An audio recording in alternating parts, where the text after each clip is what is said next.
Oh.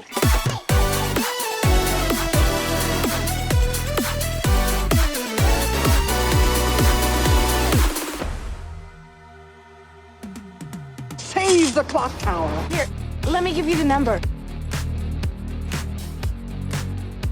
Hello? Hello? Anybody home? What are you looking at, butthead?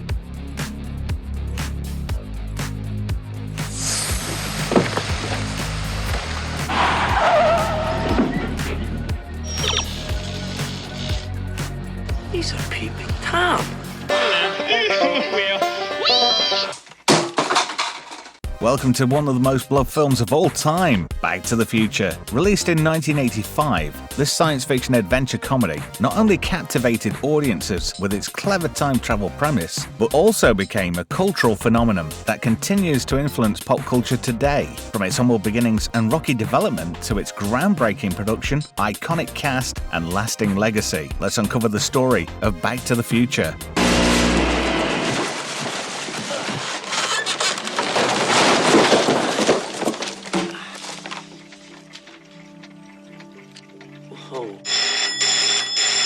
Let's start at the beginning, the origin of the idea.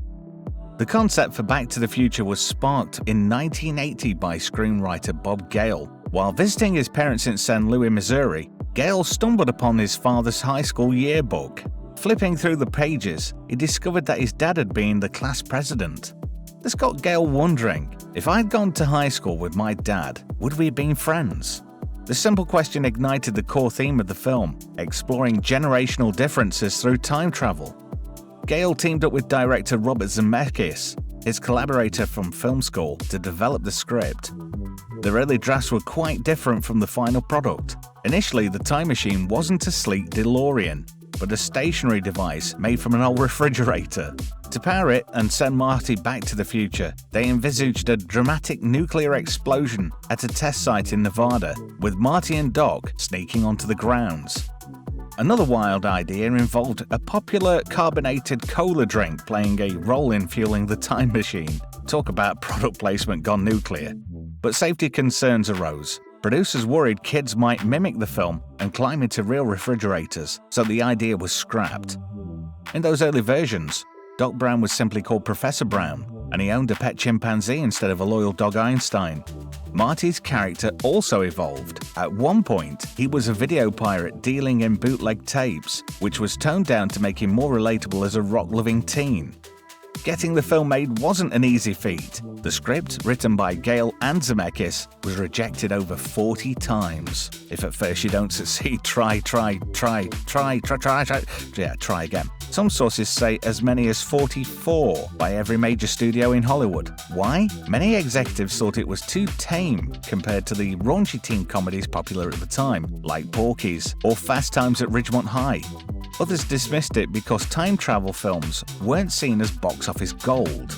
Even Disney turned it down, citing the mother-son romance subplot as too risque. Ironic, considering the family-friendly final product.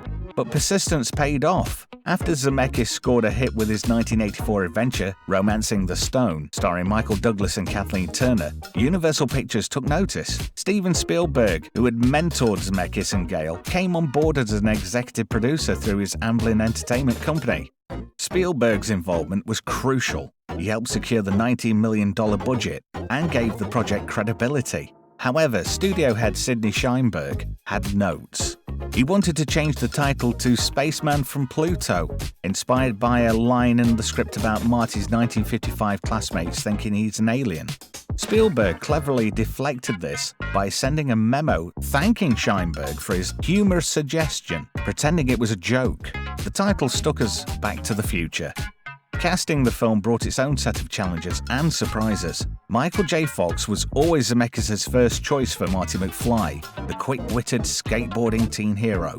But Fox was tied up filming the hit sitcom Family Ties, and producers wouldn't release him. So, Eric Stoltz, known for his dramatic roles in films like Mask, was cast instead. Principal photography began on November 26, 1984 at Universal Studios and locations around California, including Whittier for Hill Valley High School and Puente Hills Mall for the Twin Pines Mall scenes. But after 5 weeks and millions spent, Zemeckis realized Stoltz's intense method acting style didn't fit the comedic tone. Stoltz was let go, a tough decision that added $4 million onto the budget for reshoots.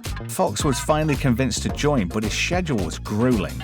He'd film Family Ties during the day, then shoot Back to the Future from 6:30 till 2:30 a.m., sleeping only just a few hours before repeating the cycle over and over again. Fox later joked he barely remembered making the movie due to exhaustion. Christopher Lloyd was cast as wild-haired Doc Brown after John Lithgow turned it down.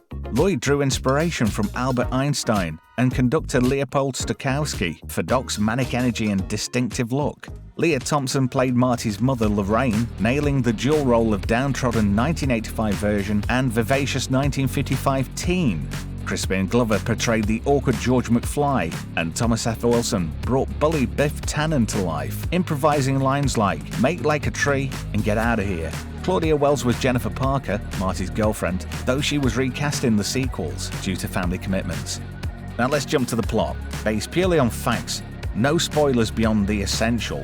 Set in 1985 in the fictional town of Hill Valley, California, the story follows 17-year-old Marty McFly, who lives with his dysfunctional family, his meek father George, bullied by supervisor Biff, his unhappy mother Lorraine, and his underachieving siblings. Marty dreams of rock stardom, but fails an audition. His life changes when he meets his inventor friend Doc Brown at the Twin Pines Mall. Doc reveals a time machine built into a 1982 DeLorean DMC-12, powered by a flux capacitor that makes time travel possible at 88 miles per hour. An accident sends Marty back to November 5, 1955, the day Doc invented the flux capacitor. Stranded without fuel, because the machine runs on plutonium, which Marty can't obtain, he accidentally interferes with his parents' first meeting, putting his own existence at risk as he begins to fade from a family photo. With the help of 1955 Doc, Marty must reunite his teenage parents at the Enchantment Under the Sea dance, while harnessing a lightning bolt to power the DeLorean and return home. The film masterfully blends humor, adventure, and heart, exploring themes of destiny, family, and self-confidence. Upon returning, Marty finds his 1985 life transformed for the better, setting up teasers for sequels. Filming wrapped on April 26, 1985, after 107 days, with special effects by Industrial Light and Magic creating the time travel visuals, like the fiery tire tracks and the DeLorean's glowing flux capacitor. The DeLorean itself became iconic. Only about 9,000 were ever made, and the film's success revived interest in the car. John DeLorean, the car's creator, even sent a fan letter to Gale and Zemeckis thanking them for immortalizing his vehicle. Practical effects shone in scenes like Marty's skateboarding chase, which popularized skateboarding culture. One lesser-known fact: the clock tower lightning strike was inspired by real weather patterns, and the set was built on Universal's backlot. Goofs include minor continuity errors, like the DeLorean's license plate changing from Out of Time to Out of Time with a space. But, things like this only add to the charm of the movie. The soundtrack is another highlight, composed by Alan Silvestri. The score's triumphant horns and adventurous motifs perfectly captured the excitement of time travel. Huey Lewis and the News contributed 2 hits, The Power of Love, which plays over the opening credits and became a #1 single, and Back in Time. Lewis even has a cameo as a teacher who tells Marty's band that they're just too darn loud. Marty's performance of Johnny B. Goode at the dance is legendary, with Fox learning the guitar riffs himself, though the vocals were dubbed by Mark Campbell. Upon release on 3rd of July 1985, Back to the Future was a smash hit, grossing $388.8 million worldwide on a $90 million budget, making it the top film of 1985. It earned a 93% approval rating on Rotten Tomatoes and an Academy Award for Best Sound Effects Editing, plus nominations for Best Original Screenplay and Best Original Song. Critics praised its inventive storytelling, sharp humor, and strong performances. Roger Ebert called it a terrific entertainment, and it won a Hugo Award for Best Dramatic Presentation. The cultural impact is immense. Added to the National Film Registry in 2007 for its significance, the film spawned 2 sequels in 1989 and 1990, an animated series, video games, and a Broadway musical in 2020. President Ronald Reagan referenced it in his 1986 State of the Union address, quoting Doc's lines, "Where we're going, we don't need roads." Some film trivia: Crispin Glover has only seen the film once, while Christopher Lloyd catches it on TV often. Michael J. Fox still gets called Marty McFly by fans worldwide, even a Buddhist monk in a remote Bhutan jungle. Princess Diana attended the London premiere, and the film predicted tech-like video calls and hoverboards, though we're still waiting for real flying cars. Zemeckis and Gale own the rights and have vowed no reboots in their lifetime. Oh, so glad. Other nuggets include the original Marty tried to climb into the time machine, not drive it, and early drafts had Doc as a professor with a weird non-car device. In conclusion, Back to the Future is just a movie. It's a timeless reminder that our choices shape the future. Great Scott, Marty! What a ride! Thank you for joining me, and if you enjoyed watching the video, please do give it a like and leave a comment below because I love reacting to your comments. Also, I wouldn't mind a sub if you don't mind. If you feel inspired, grab your flux capacitor, some popcorn or maybe a bag of crisps and rewatch it tonight.